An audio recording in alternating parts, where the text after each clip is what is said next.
Si hablamos de legitimación, nos referimos a la coincidencia que debe existir entre las partes que actúan en el proceso y las personas a las cuales la ley habilita para exigir la pretensión que se persigue en el proceso. Toda persona es titular de derechos y tiene la facultad de peticionar ante las autoridades para exigir su tutela, y a esta facultad se la denomina acción. Toda acción o causa va a presuponer la existencia de partes. Se denomina parte actora a quien reclama y parte demandada a aquel contra quien se reclama la satisfacción de una pretensión, y cada parte podrá estar integrada por varias personas. Además, cada parte debe contar con capacidad para ser parte, que es la aptitud para ser titular de derechos y deberes de orden procesal, que no es lo mismo que capacidad procesal, porque ésta se refiere a la aptitud de realizar en forma personal los actos procesales o realizarlos a través de un mandatario. De esta manera, habrá legitimación cuando la parte que actúa en el proceso es aquella a quien la ley habilita para que exija la pretensión. La falta de legitimación de quien demanda puede aparecer de forma manifiesta al momento de iniciarse la demanda, en cuyo caso, el juez, al realizar el juicio de admisibilidad, procederá al rechazo in limine de la demanda por esa razón. O bien, puede no aparecer de forma manifiesta y requerir de algún tipo de investigación para su determinación, en cuyo caso su tratamiento se diferirá para el momento de dictarse la sentencia definitiva. En el amparo individual, al que se refiere la primera parte del artículo 43 de la Constitución Nacional, se encuentran en juego derechos individuales, donde el afectado es el principal protagonista y único legitimado para intervenir. El artículo 43, primer párrafo de la Constitución, incorporado en la reforma de 1994, dispone que toda persona puede interponer acción expedita y rápida de amparo. La referencia a toda persona como sujeto legitimado para interponer la acción de amparo suscitó dudas en un principio, en el sentido de si ello implicaba que se ampliaba el concepto de afectado previsto en la Ley 16.986.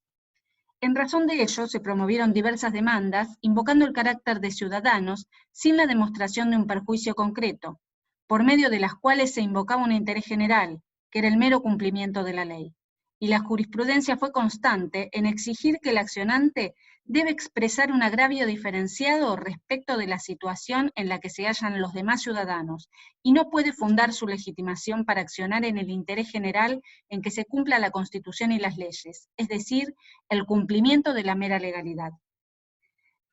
Del mismo modo, en cuanto al carácter de diputados, invocado por distintos legisladores para interponer acciones de amparo, se destacó que tal calidad solo los habilitaba para actuar como tales en el ámbito del órgano que integran, y con el alcance otorgado para tal función por la Constitución Nacional, y debe tomarse en consideración la comprobación de un daño claro, directo e inmediato de las prerrogativas legislativas.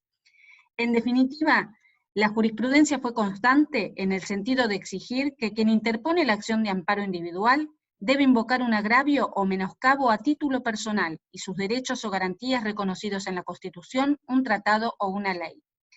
El expreso reconocimiento en el texto constitucional del año 1994 de los llamados nuevos derechos, tales como el ambiente y el de los consumidores y usuarios, y el reconocimiento de los derechos de incidencia colectiva, con el correlativo deber de los particulares y del Estado de instar su protección, repercutió en el ámbito de la legitimación procesal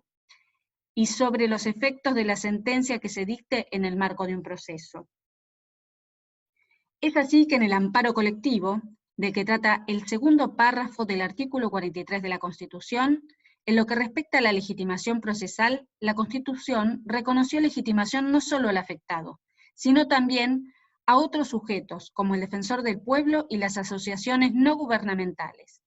Y a esto se lo conoce como legitimación anómala o extraordinaria.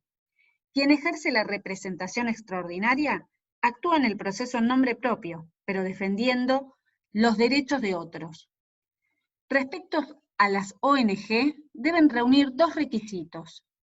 El objetivo para el cual haya sido creada debe tener relación directa con el objetivo de la acción judicial entablada, para lo cual deberán examinarse los estatutos constitutivos y deben estar inscritas en el registro respectivo. Hasta la actualidad, el único registro que ha sido creado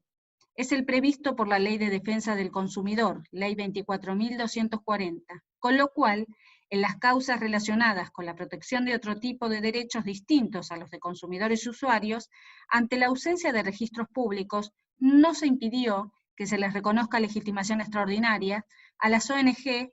limitándose al examen de los estatutos organizativos, y se consideró suficiente el reconocimiento como personas jurídicas por parte del Estado. Por último, cabe mencionar que la Ley 24.240 de Defensa del Consumidor amplió la legitimación procesal a las autoridades locales y al Ministerio Público, a efectos de reforzar la protección de estos derechos.